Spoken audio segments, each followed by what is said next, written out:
नमस्कार मो YouTube channel magical flavours को आपण मानक आउ थे स्वागत। आसतु आज बनैबा गोटे सिंपल चिकेन कषा। चिकेन कषा तो आपण मानक समस्त खाइबा को बहुत भल लगुथिबो आ एटा बहुत झटपट भी बनी जाए। ताले चलंतु आउ डेरी न करी आमे रेसिपीटी स्टार्ट करिबा। सेति पई प्रथमे आमे चिकेन को मैरिनेट करि नबा।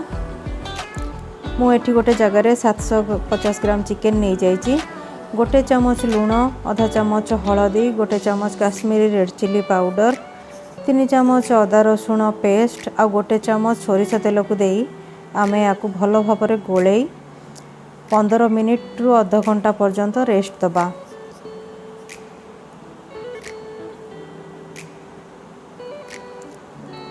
एही समय मध्य रे मु 3टी मीडियम साइज आलू को धोई चोपा छोड़े की ताको काटी नेछि। मु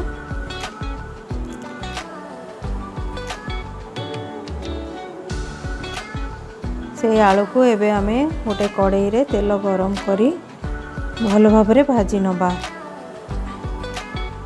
देखो कड़ाई रो तेल गरम हे गलानी। एबे मु आलू पीसेस को सेथिरे देई दोउची।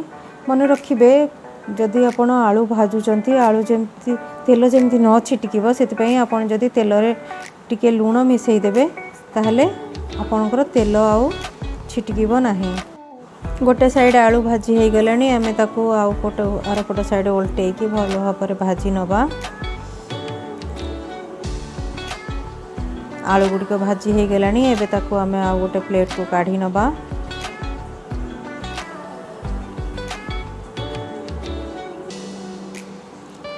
से कड़ाई रे मु आउ टिके तेल नै जाउची।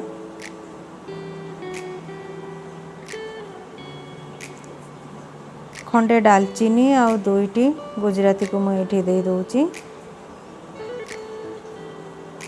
काटी रखिथिबा 2टी मीडियम साइज रो पियाज को मु एठी दे दोउची। पियाज को आमे भल भाବରେ भाजी नबा।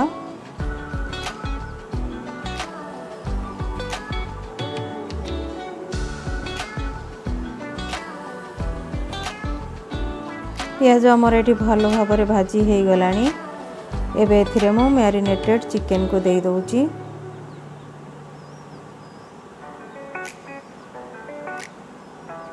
हाई फ्लेम रे 5 मिनिट पर्यंत आमे याकू कसी नबा।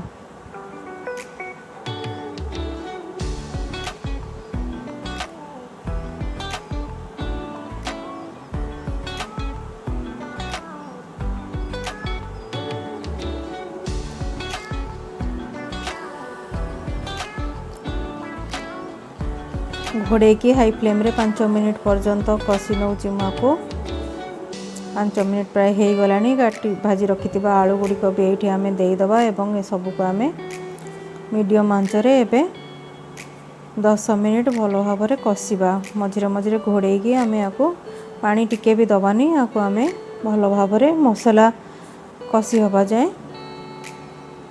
को आमे कसी नबा।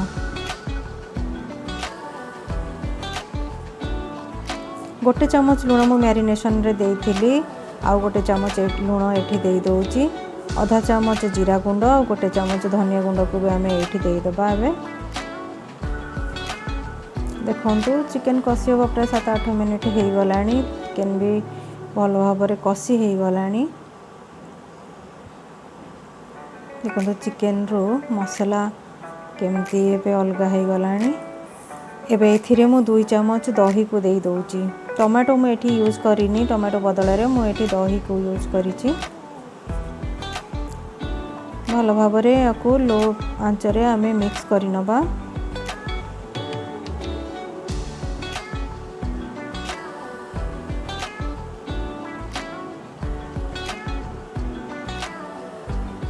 देखंतु केते बढ़िया कलर आसी गलानी चिकेन रो। घोड़े की आमे याकू आउ टिके समय कसी नबा। चिकेन कषा प्राय होई गलानी। तो मु एथिरे एबे आधा चमच गरम मसाला गुंड को दे दोउची। मु एठी कोनोसी भी चिकेन मसला किबा आउ कोनोसी बाहर मसला रो यूज करी नाही।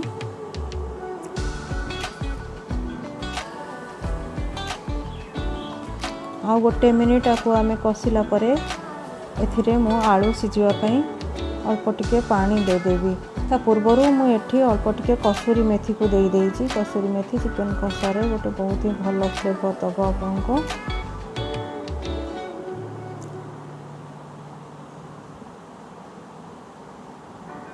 एबे आलू सिझापी आवश्यक अनुसार आम अल्प टिके पानी एथिरे देदबा।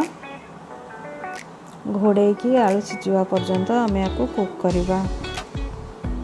प्राय 8-10 मिनिट हो गला। चेक करनबा आलू आमर सिझीगला कि नहीं। हाँ, आलू चिकेन आमर बहुत भल भाव में सिझी जाइए।